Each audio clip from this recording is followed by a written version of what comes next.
Halo semuanya, selamat datang kembali di channel Irfan. Kali ini kita akan membahas topik yang sedang ramai dibicarakan. Benarkah Mauro Giltra belum sepadan dengan Oleh Romeni? Banyak yang langsung membandingkan keduanya. Padahal kalau kita lihat lebih dalam, perbandingan ini sebenarnya terlalu dini. Tapi justru disitulah menariknya pembahasan kita kali ini.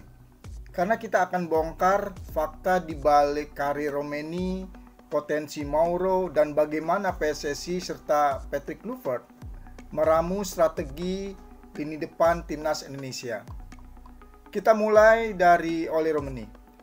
Sejak debutnya bersama timnas Indonesia, nama Romeni langsung bikin heboh. Media Belanda seperti Football International sampai menulis soal betapa cepatnya Romeni beradaptasi dengan atmosfer sepak bola Asia Tenggara. Ia mencetak 3 gol dalam 4 laga debutnya. Sebuah catatan yang bahkan sulit ditandingi striker naturalisasi sebelumnya. Kluivert, pelatih timnas, melihat Romeni bukan hanya sebagai target man, tapi juga sebagai pemain yang bisa ikut dalam build up. Algemeen Dagblad sempat menyoroti hal ini. Romeni bukan tipikal striker yang hanya menunggu bola, tapi sering turun ke lini tengah, membuka ruang, bahkan menarik bek lawan keluar dari posisinya. Itu membuat pemain sayap seperti Sen Panitama ataupun Egy Maulana lebih leluasa masuk ke kotak penalti. Tidak heran kalau Romeni langsung dijuluki fans sebagai finisher yang mematikan. Tapi di balik itu ada tantangan besar. Romeni sekarang sedang dalam masa pemulihan cedera yang sangat serius. Dan inilah yang membuka pintu bagi Mauro Giltra. Sekarang kita geser ke Mauro Giltra. Banyak yang bertanya apakah dia bisa menjadi pengganti Oleh Romeni. Menurut saya, jawabannya belum bisa disamakan begitu saja. Dari segi fisik, Mauro jelas unggul. Dengan tinggi 185 cm, ia punya modal besar untuk duel udara. Sesuatu yang sering menjadi kelemahan timnas Indonesia. Saat menghadapi tim Asia Timur seperti Jepang atau Korea Selatan, media Belanda FC Update menulis bahwa Mauro punya finishing yang cukup tajam ketika masih bermain di akademi. Tendangan jarak jauhnya juga akurat. Sebuah senjata yang jarang kita miliki di lini depan. Tapi berbeda dengan Romeni, Mauro masih dalam tahap adaptasi. Ketua Umum PSSI Pak Erick Thohir sudah menegaskan bahwa Mauro tidak diproyeksikan langsung untuk timnas senior. Fokus utamanya adalah integrasi bertahap, terutama di timnas U23. Jadi, membandingkan langsung antara Romeni dan Mauro memang belum fair.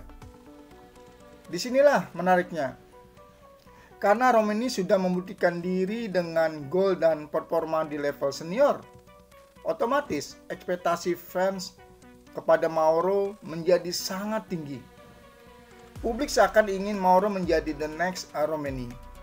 Namun jika kita baca laporan dari The Telegraph, PSSI melihat Mauro lebih sebagai proyek jangka panjang. Artinya ia tidak dipaksa untuk langsung menjadi mesin gol, melainkan dibentuk agar siap mengisi kebutuhan timnas dalam 2-3 tahun mendatang. Masalahnya, ekspektasi publik Indonesia kadang tidak sabar.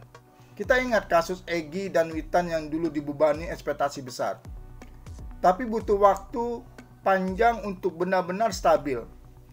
Bisa jadi Mauro juga akan menghadapi tekanan serupa. Patrick Kluivert dikenal sebagai pelatih yang suka mengembangkan pemain muda. Menurut analisis dari Notsport, Kluivert tidak akan langsung menaruh Mauro sebagai starter di timnas senior, tapi lebih ke menit bermain bertahap. Misalnya di laga uji coba atau turnamen usia muda. Hal ini masuk akal karena jika langsung dipaksa tampil di laga besar, mental Mauro bisa terganggu kalau gagal memenuhi ekspektasi.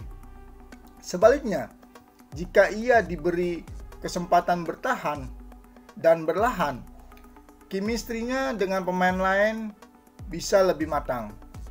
Dan jangan lupa, timnas Indonesia saat ini punya banyak opsi di lini depan. Misalnya seperti Ramadan Sananta. Bahkan pemain-pemain naturalisasi lain yang sedang dibidik PSSI. Jadi, Mauro bukan satu-satunya tumpuan untuk timnas Indonesia di lini depan. Kalau kita rangkum perbandingan Romeni dan Mauro, sebenarnya masih terlalu dini.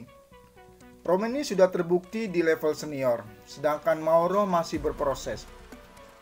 Media Belanda pun menilai Mauro sebagai pemain dengan potensi besar, tapi bukan untuk saat ini. Namun dengan cederanya Romeni, tentu saja nama Mauro menjadi sorotan. PSSI sendiri menyadari hal ini. Makanya, naturalisasi Mauro dipercepat agar ia bisa beradaptasi. Teman-teman, ada satu hal yang menurut saya penting. Mauro bukan sekedar backup Romeni, tapi opsi alternatif dengan karakter yang berbeda. Jika Romeni lebih mobile dan klinis, Mauro punya keunggulan fisik dan duel udara. Artinya, Indonesia bisa punya variasi strategi. Satu striker lebih cepat dan lincah, satu lagi lebih kuat secara fisik. Jadi kalau ditanya apakah Mauro sudah sepadan dengan Romeni, jawabannya belum. Tapi apakah Mauro punya peluang menjadi striker masa depan timnas? Sangat mungkin. Tinggal bagaimana proses adaptasi, pembinaan, dan kesabaran menghadapi ekspektasi publik. Itulah pembahasan kita hari ini. Intinya, jangan terburu-buru membandingkan Mauro dengan Romeni.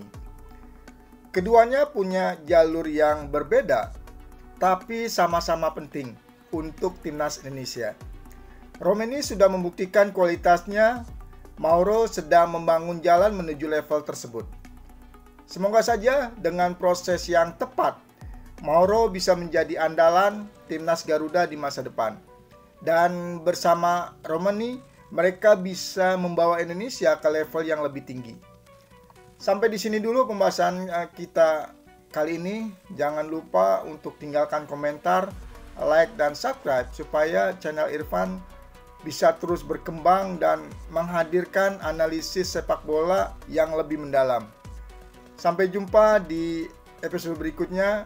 Terus dukung timnas Indonesia. Salam olahraga, salam Garuda.